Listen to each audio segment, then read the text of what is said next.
Hello everyone, I'm going to do the test for the generator now. I already did the control test where I rode without the generator for 3 miles, so 3 laps around this cul-de-sac at I need to make sure, okay, I gotta get going now. So let's talk while we ride. So first test is 15, average of 15. So after getting past this point in a rolling start, 15 miles per hour.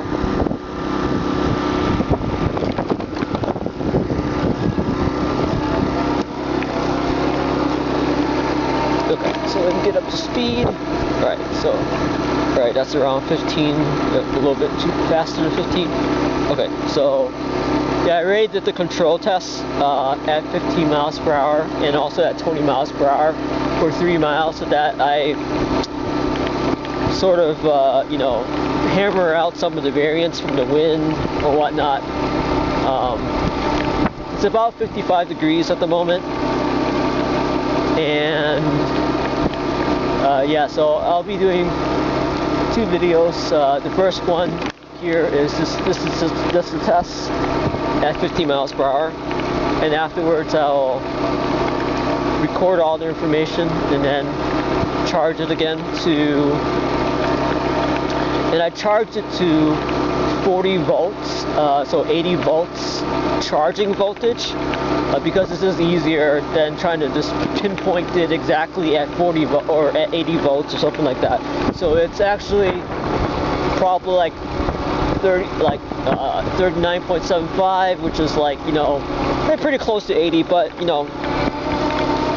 so I need to go a little faster. So now, yeah, so I'm not in an aggressive tuck position, just like kind of like a regular riding position.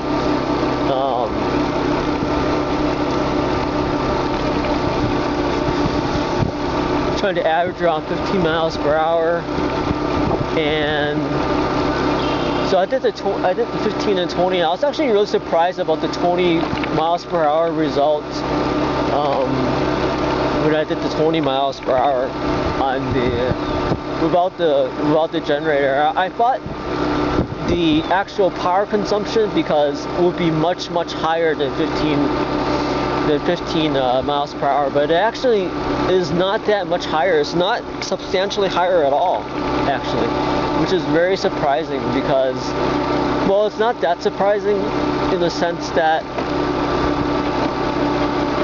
in terms of wind resistance, like wind resistance really picks up at, it cuts all your power at above 20 miles per hour. So there I was going 20 miles per hour. I felt fast. It definitely felt fast. But I guess it's not enough yet past that 20 mile per hour threshold where you get like, a third, two-third power leaching, or power decrease due to the wind. So it's only like around 10% or like 15% more power or more watt hours power consumption used for 15 miles versus 20 miles, if the watt meter that I'm using is accurate, that is. So if that is the case, then what that means is that there's really no reason for you to ride at 15 miles per hour thinking that you'll save a lot more power than going 20. So, you kind of try to find a sweet spot where your efficiency and your speed kind of, matches up pretty well. I hope everyone can hear me. I think the last video I did where I actually tested out the motor running in the garage, I was feeling a little under the weather, so maybe I wasn't speaking as loudly as I should. I don't think this generator is loud at all. Like, compared to a motorcycle, compared to a 2-stroke gas motorized bike, compared to a 4-stroke gas motorized bike, I think this generator is pretty low in terms of power, or in terms of noise,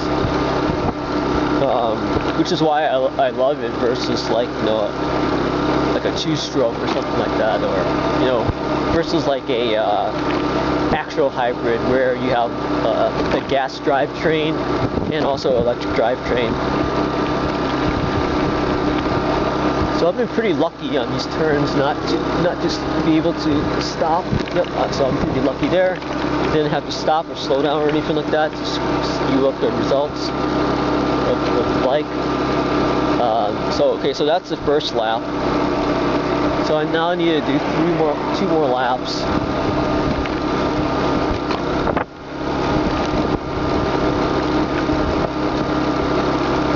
But anyway, what was I saying?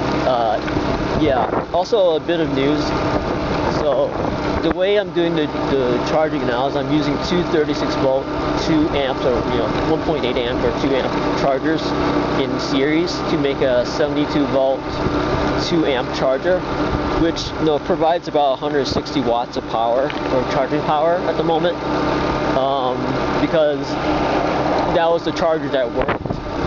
I'm actually going to try that charger that didn't work before again, and the reason why is quite possibly the charger that I got from before was just broken, because there was some type of noise coming from inside. It's like a rattling noise or something like that.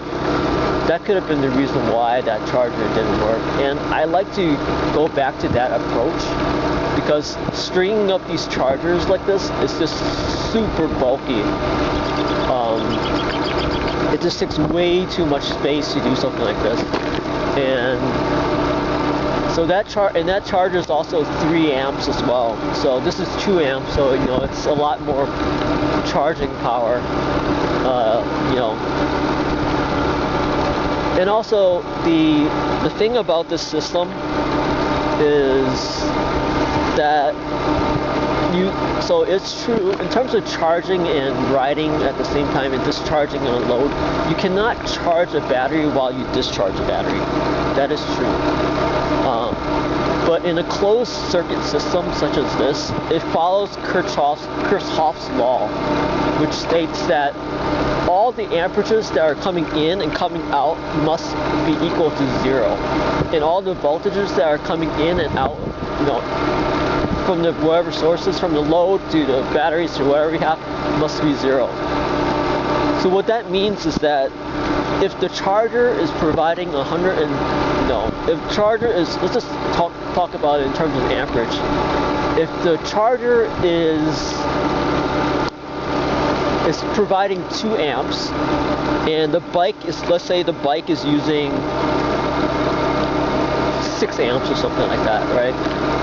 That means the battery must provide 4 amps to hold Kirchhoff's law to be true.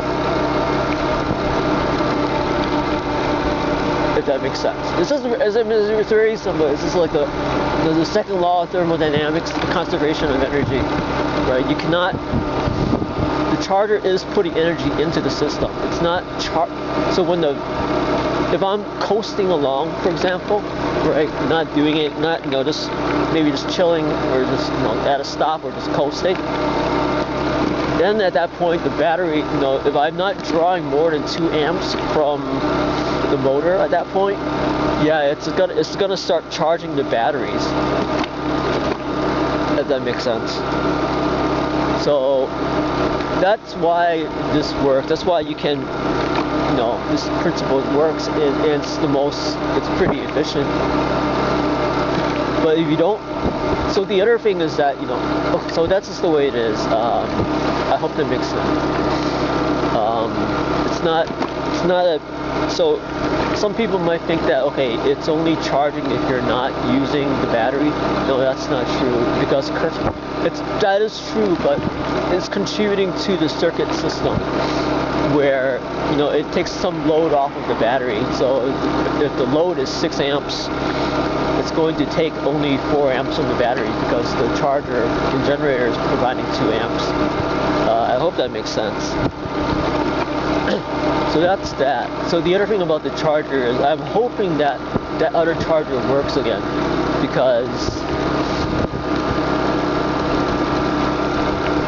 this is an 800 watt generator, and to only be able to use 160 watts, which is around 25% capacity.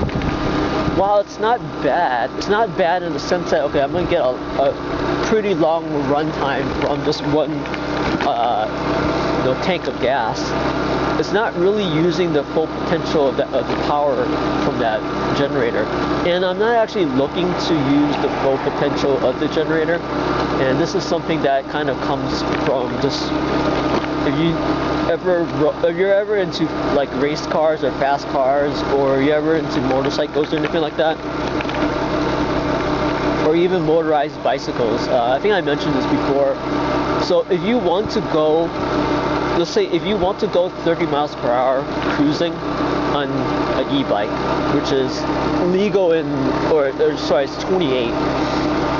It's legal in most states to go 28 to 30 miles per hour on an e-bike.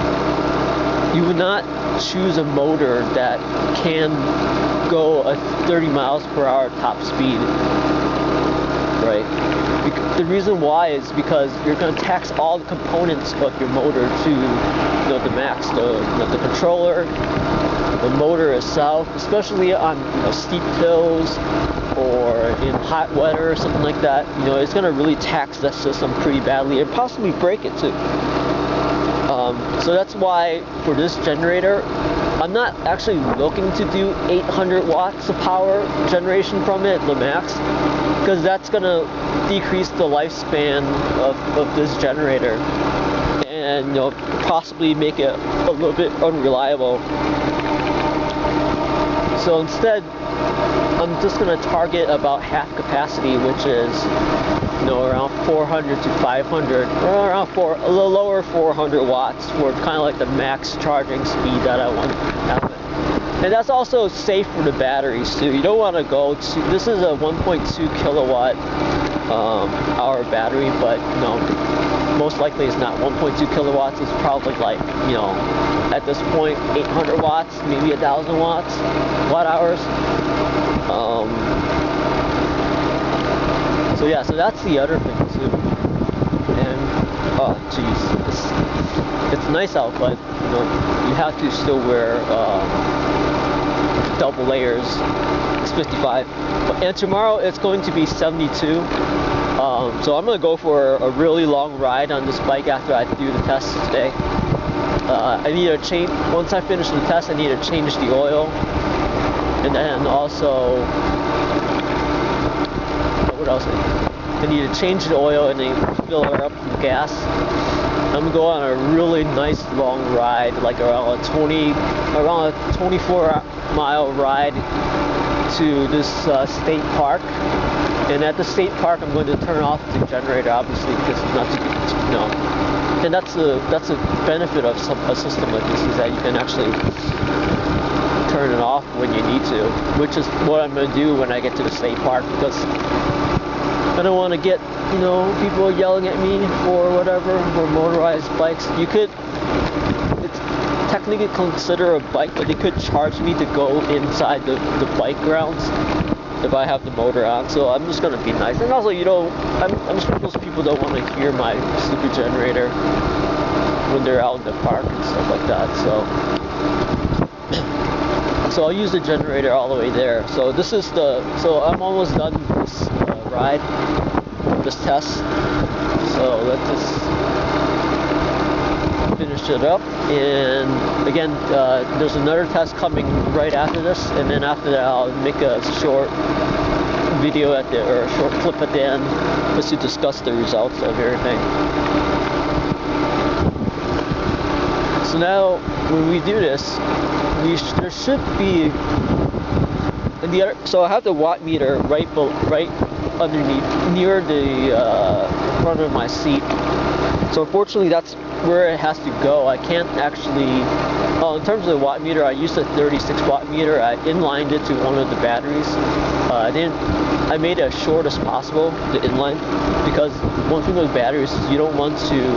If you have two batteries in a system like this, you don't want to have one battery have more wires or a longer wire than the other, substantial wire than the other, because you'll imbalance the batteries that way. The wires, there'll be more resistance going to that battery, and it could affect some of the charging situation or discharging situation of that battery.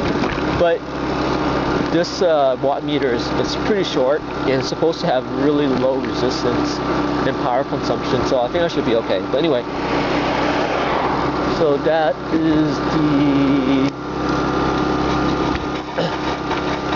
so that's the video, and let's see. Okay, so now I turned. So now I'm not using it. Okay, sorry. So here's the results of the test. So note for the second 20-mile-per-hour generator test, there was substantial wind during that test. So I don't think those results were actually accurate. Obviously they're a little bit more higher than they should be. But I think the 15-mile-per-hour test was pretty spot on in terms of the actual conditions between the two. So the control is basically just the e-bike without the generator. So I'm just going to go over the 15-mile-per-hour one. I used 68.2 watt hours, and then with the generator, I used 35 watt hours, which is almost exactly what I think the result should be. Because 15 miles is around 300 watts, or maybe a little over 300 watts. The generator provides 160 watts, so that's basically half, right? So that means that the watt hours is basically in half, which is 35 is very close to half of 68.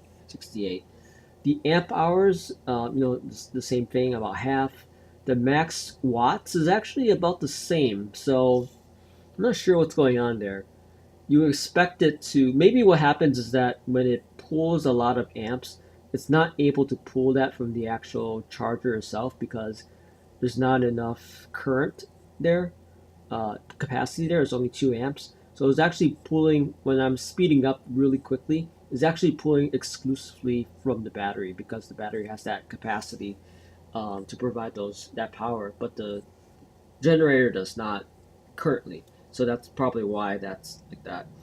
The min voltage is pretty good. It's instead of sagging to 75 volts, it only sagged to 77 volts. The max amps is about the same. It's a little bit less, and then the ending voltage is pretty darn good, I think. Instead of ending up at 77.3 volts from 79.5 volts, I actually ended up at 79.06 volts, which is only like 0.4 volts difference for over 3 miles.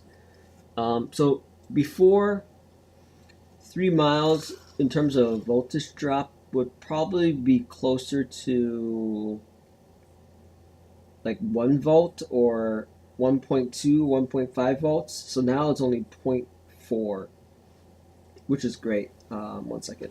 So that's about it, guys. I'm pretty happy with the results. Should be even happier once I get the other 2 charging options going, because I think that will be the kind of the sweet spot of just in terms of like charging and also higher speeds. The generator contributing to higher speeds, and also this is not supposed to be like infinite power or infinite range or something like that. It's a balance between an e-bike and a gas bike. Anyway, hope you liked it. Like and subscribe, and talk to you later.